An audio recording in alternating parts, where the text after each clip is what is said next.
Hey all, welcome to the Green Vlog. Today is the 3rd of January 2015. I said that I was gonna do something, so here it is. I'm gonna show you off a couple of the presents I had, most of them actually, and I hope you enjoy. I hope you had a nice Christmas and a Happy New Year and everything. I know I'm a bit late saying both of those things, but it happens. I actually woke up at like 11:45 this morning, which is quite shocking for me. I normally can't sleep late because everyone around the house is always so noisy and everything. But today it sort of worked out, so I'm happy about that. Anyway, let's get on with it. The first thing that I had bought me was off a mate online who got me something off the American PSN store. It's Suikoden 2. I haven't actually played it yet, but I've played the first one. It's a JRPG. Very straightforward, very typical. But the difference is that you can get over 100 characters and make so many different party formations that it's supposed to be really good. The first one was amazing. Well, it was very basic, but it was good at what it did, kind of thing. The second Suikoden is supposed to build on everything and improve on everything so much, so I'm really looking forward to playing that. It's $10 on the American PSN store. It's probably on the Japanese one as well. I can't see why not. It's not on the PAL on the UK PSN store. Stupidly, we don't get any good PS1 games, hardly. But there we go. So I haven't tried that yet because I've been playing Breath of Fire 4. If you watched my other vlog, my last one, then you know that I've been playing that. And while I loved it when I was little, now I'm sort of seeing that it's not a good JRPG. There's so much wrong with it. If you like Breath of Fire, you'll probably like it, but I've never been someone who's got completely attached to the Breath of Fire series. So that's probably why I don't like 4 as much as I used to. That. As for physical things that I had bought for me, number 1, I'll start with the games. Pokemon, Omega Ruby, Omega Ruby. Well, everyone knows what Pokemon is. It's a remake of the 3rd gen. I went for Omega Ruby instead of Alpha Sapphire because I had Ruby when I was little and I wanted to go for the same sort of experience. And it's all 3D and everything, just like in Pokemon X and Y. And I'm really enjoying it. It's possibly my favourite gen of Pokemon. I don't even know why. I think the main reason why is because of the secret bases they added, and it's only in Ruby and Sapphire where you find special trees and caves and stuff and you can make them into your own rooms, and it works exactly like Animal Crossing where you make your own house. You know, you decorate everything, you have your friends over, real life friends over, and you just play about. You collect different things from around the world, like dolls and furniture, and like musical mats was always my favourite, where you could play like a piano mat and make different songs. That was good. So there's that. I'm wondering if you can do that online now. You probably can. It used to be local only because it was on the Game Boy Advance, you know. But maybe you can do it online now and have friends over and everything. That would be good. I haven't tried it properly yet on the remake, so I've made it up to. I've just done a 5th gym. Your father, you know. So this that game. I haven't actually tried many of these games yet, but another one that I have tried is Smash Bros for the Wii U. I think everyone's heard about this who's ever been on YouTube lately. It's like they're fighters, but you run around more, and there's loads of different really interesting items and stuff, Pokeballs and things to make Pokemon appear, assist trophies that make different characters from different Nintendo games appear. Not just Nintendo games, but pretty much just Nintendo games. I think everyone knows about this, so I'm not going to explain any further than that, but it's really good. If you played the 3DS version, the Wii U version is like a hugely expanded version of that, and it is by far the better version if you got a Wii U. The 3DS version, going back to that, feels like a sort of big demo for the game, to me anyway. So, there's that. I played a bit online, and that's really fun. It's not laggy. Like, Smash Bros. Brawl had online, but it was so laggy that you couldn't play it, really, or at least I couldn't. This Wii U version isn't laggy at all. It really works, and Nintendo have done it well. Same with Mario Kart 8. They're really upping their game with online servers and stuff like that. So I've been really enjoying that, and I've been unlocking a couple of characters.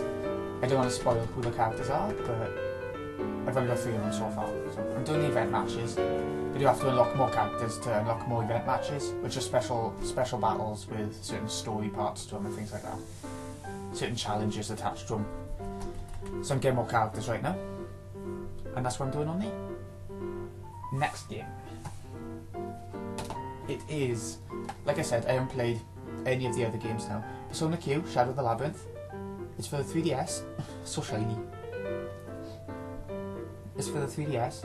I love Persona 3 and 4, so I decided to go for it. It's got the characters from both of those 2 games. Yeah, both of those 2 games, but with a unique story, and the characters meet and they mash up. And I have no idea about it because I didn't want to spoil anything. It's chibified, so that should be interesting for such a mature game. Chibi. What if it'd be bloody chibi? Or that'd be weird. But that's that game. JRPG where elements like fire, water and everything are the main focus of the games. And a lot of death and blood and stuff. I feel like that sort of thing. This is only a 12 though, and I think the other Persona games are 15s, really? Yeah. Anyways. Star Ocean, Second Evolution for PSP. I played the first Star Ocean game, the PSP remake, a couple of years ago now, and it is so nice. Well, it has a lot of backtracking and a very basic story. The first game, First Departure I think it's called, the first one. It's really shiny, stunning soundtrack to listen to. And the battle system, if you played the Tales of games, especially Tales of Fantasia, then you know exactly what the battle system is like in the Star Ocean games. At least these that I know of. I've only played the first one ever in my life because I'm not a big science fiction or space, specifically space fan. I don't like the idea of space, but so I avoid it all the time, and that's why I've avoided the Star Ocean games. But now I've got the second one, I want to give it a try. It's still really cheap actually, it was only a 10 on Amazon I think it was. Which is surprising for an RPG. They're usually quite expensive when they've been out for a while. So I'm trying the second one, and if I like this one, I'm going to get into the series a bit more. I've actually tried, that's a point, I've tried the PS3 one, international version, Last Hope I think it's called. I didn't like that so much because the save point system was awful. It'd take like hours to get in between save points, and I just couldn't put up with it. If there was a sleep mode like on the Vita or the 3DS, then yeah, maybe I could put up with it, but not on console. We've got to leave the telly on all the time and stuff like that. But anyway, I'm really looking forward to this. It's supposed to be, once again, an upgrade of the first Star Ocean. Upgrade over the first Star Ocean for the PSP, and I'm hoping it's just as nice. It looks like it's got more cinematics and stuff looking at the back, but maybe that's just like the opening like RPGs have. I don't know. Next up, Bayonetta 1 and 2. If you get Bayonetta 2 with this collector's edition, but it's the same price, I'm not sure, is it a collector's edition? No, it's not, but if you get Bayonetta 2, then you get Bayonetta 1 for free. I've played Bayonetta 1 once already. It was on the 360 and I loved it so much. It's like Devil May Cry, exactly the same as it. Everyone complains that it's exactly the same, a copycat game. But it's some of the same creators, so you'd expect it a little bit, I think. The thing is that it beats Devil May Cry in so many areas that I'm happy to play a copycat game of them.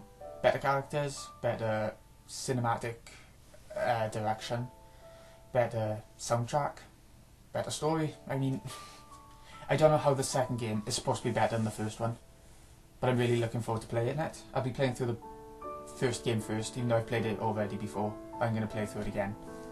So, there's that. And finally, this was off a mate of mine. Killer is Dead.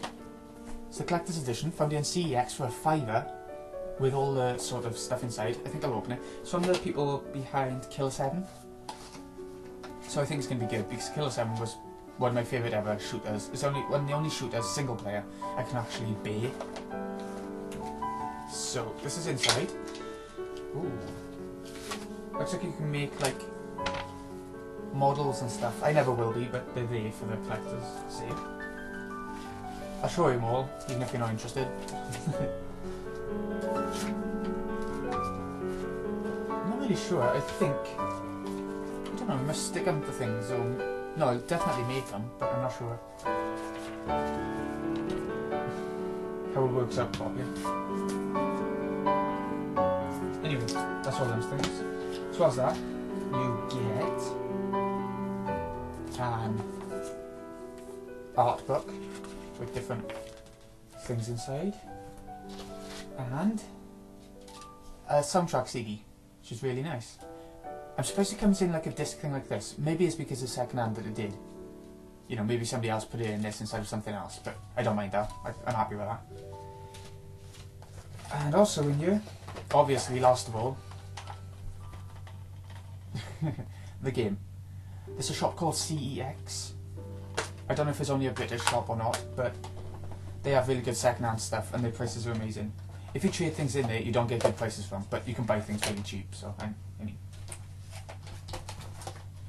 And that's all the games. So, I haven't tried that either, so I can't really tell you much about it. I'm assuming it's going to be more like No More Heroes than Killer 7, but that's good by me as well. He's got a lot of imagination and I really like his stuff. So, Suda 51? Yeah. Onto the DVDs. There's only a couple of these and I haven't seen any of them yet. Watamote. I absolutely loved this anime when I saw it on Crunchyroll. It's about this girl, the one you can see all over the place. It's like a slice of life anime, a school anime where she is not popular at all and she complains her arse off constantly and it's so funny to see her misery. It's an extremely funny anime and it's hard to describe why it's so good, but it is somehow. I think it's because of her bitterness and her disgust of the world. It's funny. Next up, got these two. It's a shop called That's Entertainment. It's another second-hand sort of shop, but they got a lot of new stuff as well for cheap, which is quite good. These are a couple of films I've never seen. There's Studio Ghibli, My Neighbor Totoro, this is off of Mate as well, both of these, and Spirited Away. I've heard amazing things about both of these films, so I'm extremely excited to check them out. Obviously anime movies by Studio Ghibli, if you've viewed the anime you know exactly what to expect kind of thing. I've never seen a film of his. I think Professor Layton and the Eternal Diva was Studio Ghibli, wasn't it? I think. Either way, it's similar to that. It's going to be similar to that. So, there's those two, which I'm really looking forward to watching. And finally, something a little bit different, because I do like my horrors as well. I just haven't got around to watching any for a long time. Finally, Creep. I saw this when I was, I don't know, about 5 years ago now. And it's a horror where this girl, she falls asleep in the subway and gets locked down in the subway in America somewhere. And she can't get out, so she starts walking along the rail lines. Yeah, common sense would tell you to do that, wouldn't it? You know, you wouldn't just stay in the subway and wait for morning or anything. But anyway. And there's these little things that look like Gollum from Lord of the Rings that go around killing people and imprisoning them in little cells and stuff under the subway where people would never walk, you know, those sorts of areas. So I'm really looking forward to watching that because I have memories of it and it's gave me shit last, so I'm excited. Anyway, that's everything I wanted to show you. What else can I say? Oh yeah, last thing I wanted to talk about is my haircut. I've had it done again. Last time, I don't know if you'll remember, but I really hated the haircut. This time, I don't mind it. It was a while ago that I had a cut now. It was, might have even been before Christmas. I think, yeah, it was before Christmas. I don't mind it, but I prefer when my hair's a bit longer, so I don't know why I have it cut so short every time. But, yeah, I feel really bald when it's cut short. Which is funny, because I got a massive forehead. Look at this. It's huge. It's a huge forehead and it's all shiny and everything. I'd be an ugly bald person, let's face it. And yeah, I'm waiting for it to grow out a bit. Another thing I want to talk about is a promotion that I've had in work that's supposed to be starting soon. I've actually heard about it a while ago, and I'm really nervous about it. I'm going into full-time hours proper. Right now I'm doing 30 hours a week, 6 hours a day, 5 days a week. It's actually 6.5 hours a day, so whatever. The dinner hour sort of goes out, or dinner half hour, whatever it is. And I hope I can just learn what they need me to learn really quickly. I'd be a lot happier if that was the case. If not, I'll be gutted. And also, at the dentist on Monday, it turns out I've got to have a fill-in in my lower right molar. I've got to have it removed and a new one put in. Which is funny because that was a really modern sort of style fill-in. It's not like the metal grey type, mercury type. It's a new one where it's sort of jumped in is white and it looks like a proper tooth. but it broke and I got to have it removed and have a new one put in. And I'm not on the NHS anymore, so it's not free. So it's like 30 odd quid for a fill-in and about £15 for a checkup, so that was expensive. I never realised how expensive these things were until recently when I started having to pay. So yeah, that's my life right now. I'm gonna actually start Suikoden 2 today maybe. Or I would like, on Pokemon Ruby, I would like to get to the 6th gym. That would be nice. Maybe I'll concentrate really hard on making my hay grow. That would be a good way to spend my time too. Oh, I've been reading the Yu-Gi-Oh manga, proper nerdy I know, but the anime is really good. And in the first 7 volumes, in the UK at least, they're all about Yugi before he starts sort of the card game. I'm on the 6th volume. And then it's supposed to start, I think, being more like the anime, where he goes to tournaments and things like that, and I think that's what I'm going to prefer. These volumes have been a good way of introducing the characters and making you really care about them before starting the actual stuff. So there's that. Anyways, I think that's been long enough. I wanted to make it a bit longer for a Christmassy-ish one, so it's been pretty exciting. Hope you've enjoyed. I'll see you again in a bit. I hope you're enjoying Final Fantasy VII if you're watching that, my Let's Play. I've actually enjoyed it a lot more than Theme Park World Let's Play, and anything for a while actually, since probably Final Fantasy VI. I think I found out that my favourites are definitely JRPGs, but I will still be doing other stuff as well. I'll be doing a mixture of everything, just like I always have. My next series after Final Fantasy VII, I have no idea. I actually have a slight idea. It might be something like I've never done before. It's going to be from a series I've done before, but it's a game from the series that's very different from the usual, from the norm. I think. I don't know. It's just such a long series anyway, it's ages off. It could be anything by then. So, anyway. Have a nice New Year, folks. In a bit.